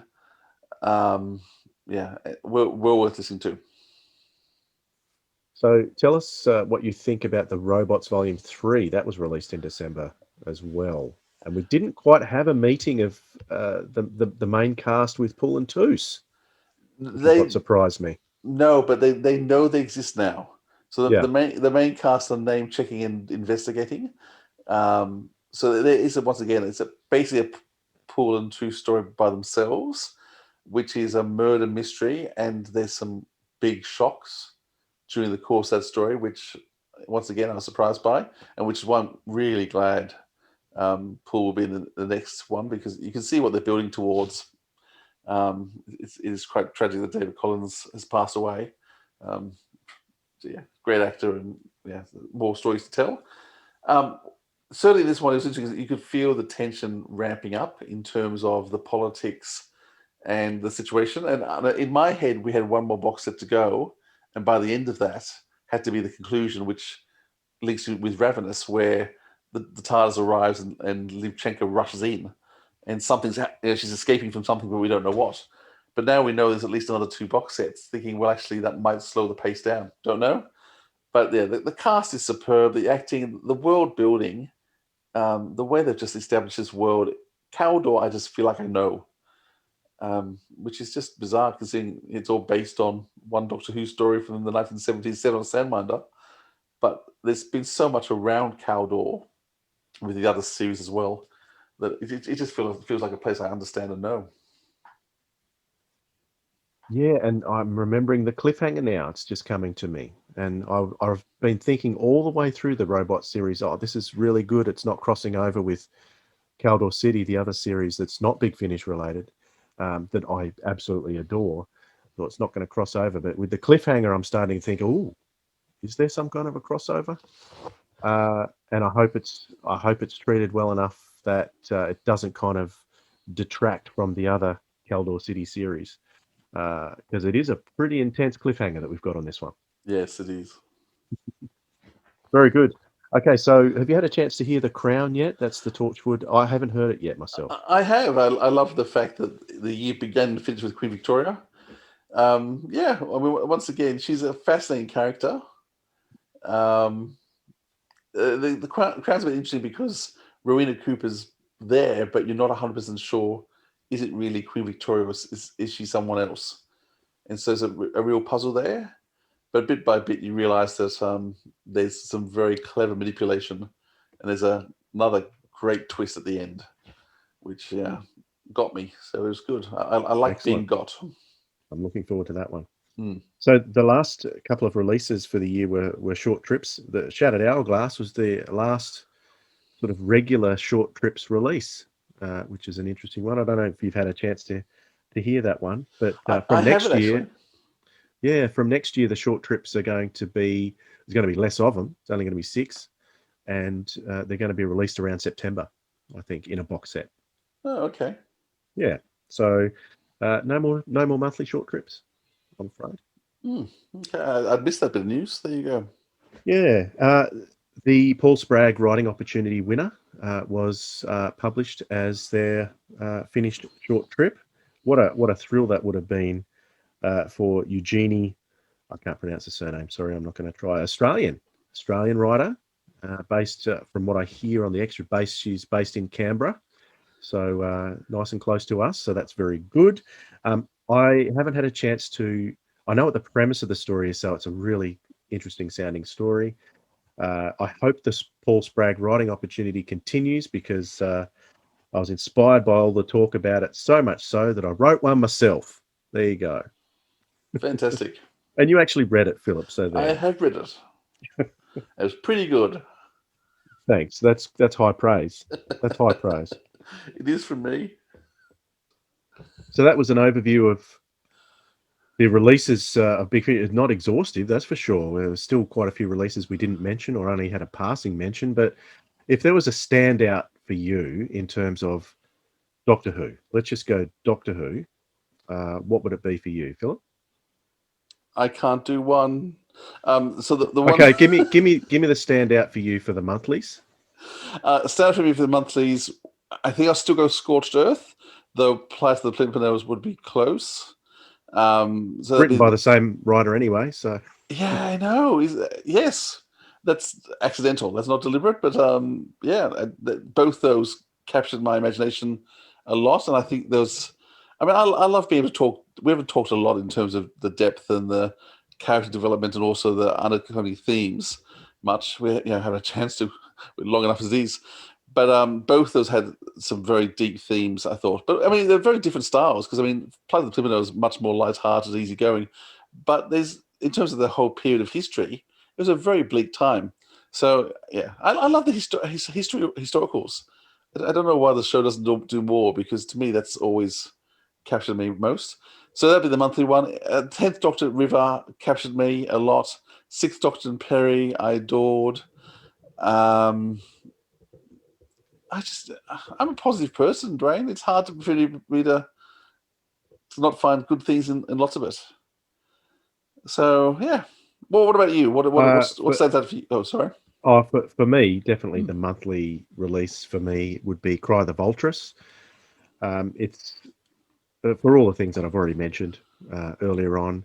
That would definitely be the one for me. Other standouts for me would be, as far as Torchwood goes, it's definitely Tropical Seascapes. Uh, that would be the one. It's the one that's responsible for getting me back into Torchwood. So thank you. Susan's War, absolutely outstanding. Yeah. Also, The Lives of Captain Jack and Donna Noble Kidnapped. Oh yeah.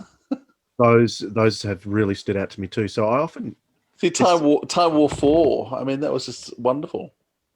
Yeah, it's part of that big Time War arc. I don't do too well with massive arcs that I've got to try and keep up with. It's that problem of being a completist. You want to know everything, and if you can't know everything, you don't want to know anything. I don't know, but yeah, I mean, it was certainly a good one as well. But those are the ones that stood out for me. And of course, we can't go past the Human Frontier as Big Finish originals. I hope they keep going. They were doing Big Finish originals as a celebration of 20 years for Big Finish. Yeah, And I certainly. Adigo was one of those Big Finish originals too. There wasn't a Big Finish original that they released that I didn't think was great. They were Shillings and Sixpence. I'm trying to think what they all were. The fantastic one. I think it was called. She was a psychologist, played by River Song actress. Transference. Transference. I mean, all those Big Finish originals were so good. I don't know whether they sold enough for them to keep going on, but I do keep hoping that people keep buying the quality stuff because it's there. So anyone who likes these limited series on Netflix, I often like the UK police dramas or mysteries that they have to solve in 8 episodes. Well, that's like Transference. Limited series all tied up, or is it? It ends on a kind of a cliffhanger, doesn't it? Well, yeah. I mean, you can easily go in another series, definitely. So for those of you who love the facts, 97. I worked out with the things I typed in for my spreadsheet. 97 releases in terms of the main stuff, and some of those releases had multiples inside them. Most prolific director was Scott Hancock, closely followed by Nicholas Briggs.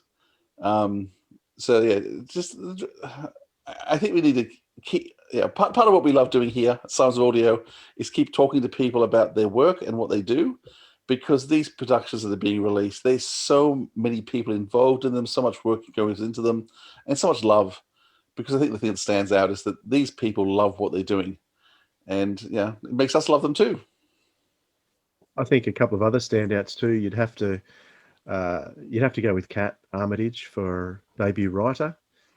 She's a standout for us, mainly because she talked to us, but also because her story is darn good. Yep, and preempting isolation and lockdown. Yeah, that's right. Because the story really is a perfect lockdown story. Yep, and you can't go past the music and sound design guys as well. Some names that come to mind: Howard Carter. Howard Carter, who did First Doctor box set, Return to Skaro. That was probably my favourite sound design for 2020. That would be Return to Skaro. I don't know if you disagree with me or agree with me. No, he's great. Benji Clifford, I want to say, with a lot of the Time War stuff he's doing, he really captures so much. He does so much stuff in the background. There's a cup of tea. I can't remember what the release was, but there was this whole tea thing going on, and actually I lost the dialogue because I started listening to the soundscape of just listening to this teaspoon going around the cup, tapping on the cup, being put on the side, and there's this beautiful soundscape of this cup of tea being made that I then had to go back and listen to the dialogue because I'd stopped listening to the dialogue because there was a whole story about the kettle being put on and boiling and bubbling, and every bit of sound was there. It was extraordinary. Yeah, so a couple of other guys too that I haven't mentioned. Steve Foxen would be another one. Yep. Joe Kramer as well, who I love listening to Joe Kramer talk about his music because he is a Hollywood star He's done music for some of he's worked for Tom Cruise, for goodness sake. In fact, I watched one of his movies only a few weeks ago, Jack Reacher. I hadn't seen it before, and Joe Kramer's name came up on the credits. I went, oh, that's right, he did Jack Reacher. But his labour of love is Doctor Who and the Doctor Who universe. His work on things like Paternoster Gang, and I think he does Missy as well. Really, really cool stuff. Yeah. So 2020, it may have been a bad year for many, but it was certainly a good year for the output of Big Finish. It was a very exciting year, but I think even after so many years Big Finish has been going, the best is still yet to come. Yeah, definitely. There's so much. Yeah, Masterful's just been released, and I've loved that. And there's looking at what's coming in the future. There's so much stuff I'm excited by. Beautiful. So thanks so much, Philip. It's been a long one. It has. It's been a good one, and we'll be back soon to talk more. I think we're going to talk about the next monthly on the next episode. So